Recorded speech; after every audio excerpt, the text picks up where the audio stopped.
This dream started around the time when I was 5. My dad used to be a chef, and so I would always say, I want to be a chef. I want to be like my dad. So when I was growing up, you could not keep me out of the kitchen. I loved learning from my dad. He taught me knife skills at a really young age.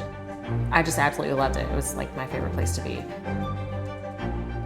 My name is Ellen Hopper. I'm the owner of Fat Rabbit, which is a baking company that is about to turn into a full-blown bakery. So much of my inspiration comes from this feeling that what I do every day is ancient. These processes have been worked and perfected over time. And then of course you taste ingredients and elements that are rooted in nature.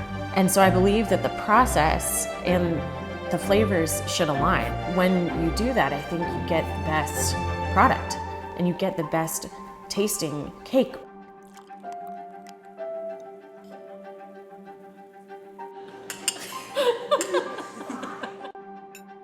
I went to college for art history, which was an absolute blast, and I loved it so much. But when I was not studying or when I needed a break, I would be nowhere else but the kitchen.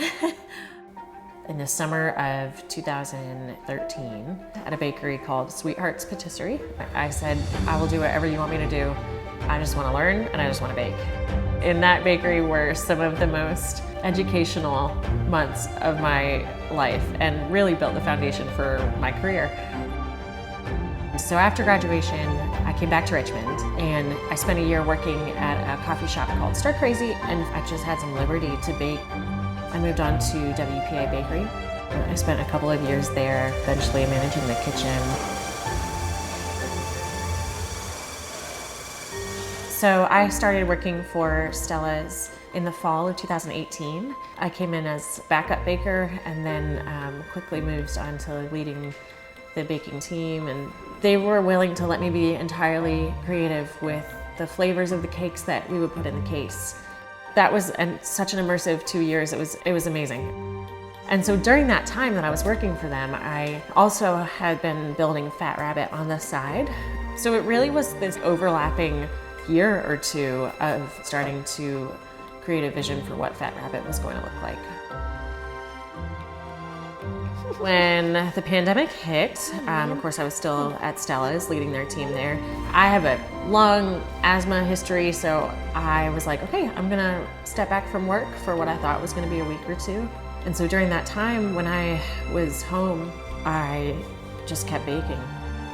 Around Mother's Day, I put out sort of a COVID menu, and it consisted of Pop-Tarts, cakes, cookies. And so it really quickly became this like very busy little service that I was offering. People needed normalcy, and of course what I do is comfort food. So it blew up way more than I could have expected. So of course ended up not going back to Stella's and really just took the plunge. It was sort of a jump or get pushed off the ledge type of situation.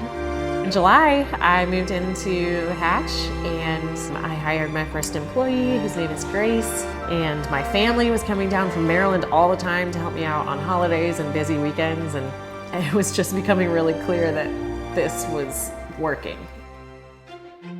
Fraser and Melissa, his wife, owned Pomona. They informed me that they had plans to move into a different direction with their business and kind of spend more time with family, and if I wanted to come see the space.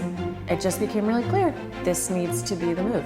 And around October of last year, of 2021, we decided to move Fat Rabbit. Fat Rabbit, the bakery, will be a full-blown bakery. You will be able to come in and grab a coffee, an Americano, a tea, grab a slice of cake, cookies, Pop-Tarts, biscuits, all of that good stuff will be available every day, freshly baked. There will also be whole cakes for sale for grab and go, and then we'll still maintain our pre-order and pickup model as well. So back here is going to be our cake bar, our coffee bar, all of our front of house staff. It's very much so a family affair. I have one sister, her name is Abby. She sort of handles the day-to-day order emails, and she helps with a lot of digital stuff for our marketing and logo building. Her husband, Randy, is a restaurant owner up in Baltimore. He's been advising me on the detailed process of this. And then my parents, who also live up in Maryland, have been essential to keeping this baby going. So my mom, Susie, she is sort of my right-hand woman for busy weekends in the kitchen. And then she also runs her own business called Hopper House, which is home staging and designing. So she has designed this entire space. My dad, Brian, is sort of Fat Rabbit's general business manager. Of course, he comes down to help in the kitchen as well. So it's been fun kind of bringing him in, him as a former chef. And then of course, he's also helped with some huge projects that we've tackled. Oftentimes, as I'm creating a new cake, the thought process behind this is actually less experiential and more visual. Either I'm thinking about the season and I'm thinking about where I've been at that time. And I really just start to use my imagination first and foremost before I use my hands to come up with some possible combinations and new flavor options. Y'all have just blown me away with how much you love cake and all things sweet. And it just is like, I feel so thankful. I love doing this.